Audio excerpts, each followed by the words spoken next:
За ингээд Монгол улсаа хөгжүүлэх бүхэл бүтэн 1 жилийнхаа төлөвлөгөөг ярьж байгаа энэ үед тэрний төлөвлөгөөг боловсруулсан, энэ төлөвлөгөөг биелүүлэх ёстой яамдууд, сайдууд энд байхгүй байгаад үнэхээр харамсаж байна. За тухайлбал одоо цоожил сүрэн сайд байхгүй байна. За ган төмөр сайд байхгүй байна. Гэхдээ би ямар ч байсан асуултуудаа асууя. Тэгээ бичгээрч болсон энэ асуултууданд хариулаасаа гэж хүсэж байна. За нэгдүгээр асуулт болохоор 2026 оны хөгжлийн хөтөлбөрчин 2025 оны хөгжлийн хөтөлбөр дээр тулгуурлагдгүй мó? 25 оны төлөвлөгөөн дээр эрчим хүчний салбарт маш олон төслүүд байсан. 35 ширхэг төсөл байсан. За энэ ажлуудыг 25 онд хэрэгжүүлж амжаагүй бол 26 оны төлөвлөгөөндөө автоматар орж ирэх ёстой биш юм уу? За тухайлбал одоо дулааны цахилгаан станц 4-ийн хүчин чадлыг 500 тонн цагаар өргөтгөнө гэж ажил байсан байхгүй. Налаахын дулааны цахилгаан станцыг өргөтгөн, Говь Сөмбөр Дунд Говь аймагт дулааны станц барина. За тэгэл нөгөө цахилгаанаас үүдэлтэй гал төмөр гардаг энэний стандартыг бий болгоё. За нөгөө Аранга, Уранга, Баян онгорт 10 мегаваттын нар 20 мегаватт цагийн батарей гэл бүгд 25 оны хөгжлийн хөтөлбөр дээр байсан, 26 оных дээр байхгүй. Энэ ямар учиртай вэ? Энэ дээр хариулаач. За хоёрдугаар асуудал болохоор мөн одоо энэ хөгжлийн хөтөлбөрчин засгийн газрын үйл ажиллагааны хөтөлбөр дээр тулгуурлагдгүй юм уу? Засгийн газрын үйл ажиллагааны хөтөлбөр дээр маш олон ажлуудыг бид нар ард түмэндээ хийж өгнө гэдээ амлчихсан. Эсвэл энэ амлалтсан хоосон одоо амлалт байсан юм уу? Тэгэхээр энэ хөтөлбөрөө хэрэгжүүлэхийн тулд жил болгоныхоо хөгжлийн хөтөлбөр дээр хөгжлийн төлөвлөгөөн дээр тусгаж ижил энэ амлалт чинь биелээ шүү дээ. Тухайлбал одоо үйл ажиллагааны хөтөлбөр дээр та бүхэн маш их санаж байгаа. Ягагтгүй би энийг маш олон уулзалтан дээр ард түмэнд хэлж явдаг байхгүй юу? Энэ засгийн газар нөгөө айл өрхүүд аж ахуй нэгжүүд нь нарны панел, батарейг өөр дээрээ тавиад өөрийнхөө цахилгаанаар хангаад илүүдэл цахилгааныг шүлжээрөө борлуулдаг тийм боломжийг бүрдүүлнэ. Тийм одоо төслүүдийг одоо дэмжиж ажиллана л гэсэн энтэй холбоотой нэг ширхэг одоо ажил байхгүй. За дулааны цахилгаан станц 2-ын суурин дээр дулааны цахилгаан станц 5-ыг одоо барина гэд Улаанбаатар хотмоос ингээд санаачлаад явж байгаа. Энэ ажил энэ дээр ерөөсөө байхгүй. За энэ ямар учиртай вэ гэсэн 2-дугаар асуулт. За 3-дугаар асуулт болохоор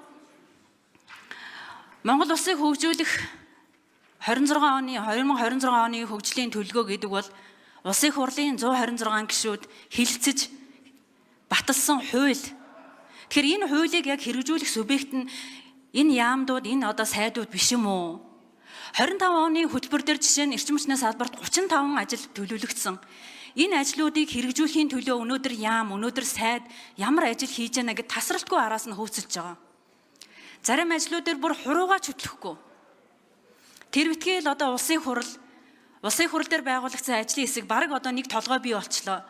Надад тушаадаг хийн. Яг ийм байдлаар хандж байгаа байхгүй юу? Тэгэхээр яаж энэ хөтөлбөрчин хэрэгжих юм бэ?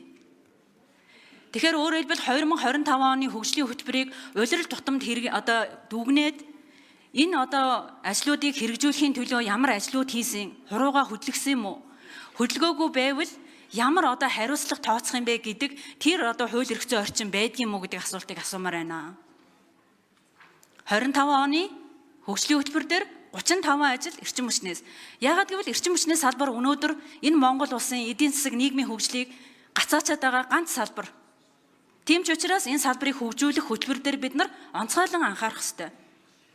Тэгэхээр өнөөдөр хөтөлбөрийг боловсруулсан сайд нь байхгүй, асуултанд хариулах хүн байхгүй. Ингээд бид нар улсынхаа хөгжлийг яриа сууж шít. Энэ бол маш харамсалтай. Тэгэхээр энэ 3 асуултанд хариулж өгөөч гэж хүсье. За эрчим хүчний яамнаас төрийн наримчгийн дарганд байна уу? За эрчим хүчний яамнаас 4 номерын микрофон дээр асуултанд хариулъя. За эрчим хүчний яамны бодлого төлөвийн газрын дарга ирүүлзээ гишүүний асуултанд хариулъя. За холбогдох хэсгүүдийг хариулъя. Ер нь бол эрчим хүчний салбарт шаардлагатай хөрөнгө оруулалтын тоо хэмжээ маш өндөр байгаа.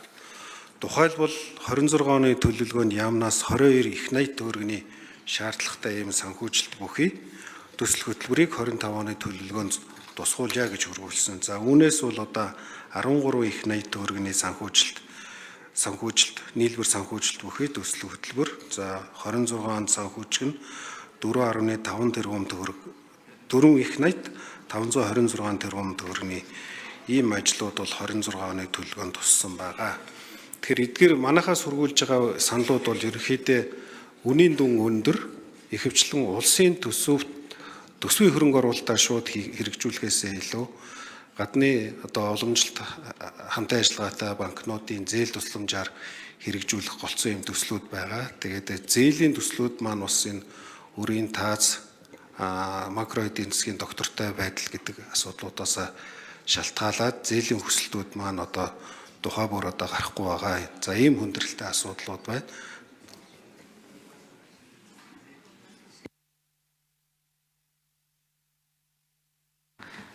За эцэг гишүүн нэмж тодруулъя.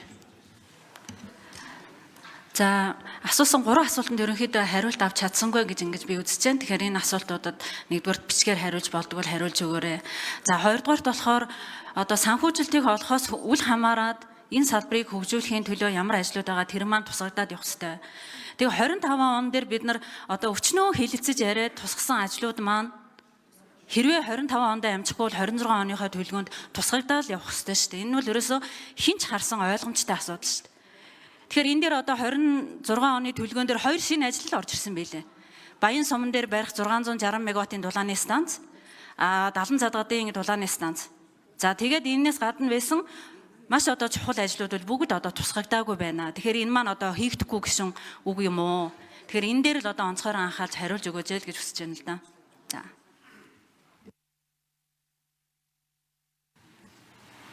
За.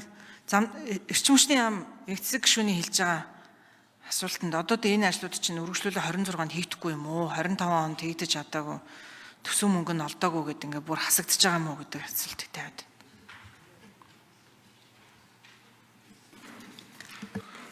За төслүүдийн зээлийн хүсэлтийг одоо юу гэдгийг за засгийн газрын хөнгөлөлтөө зээлийн их үүсвэрээр хэрэгжүүлэх бол одоо яамны зүгээс сангийн яамдаа өргүүлээд банкуудтайгаа зээл авах банкуудтайгаа ажиллаа суурь судалгаагаа хийгээд хөргүүлдэгэ.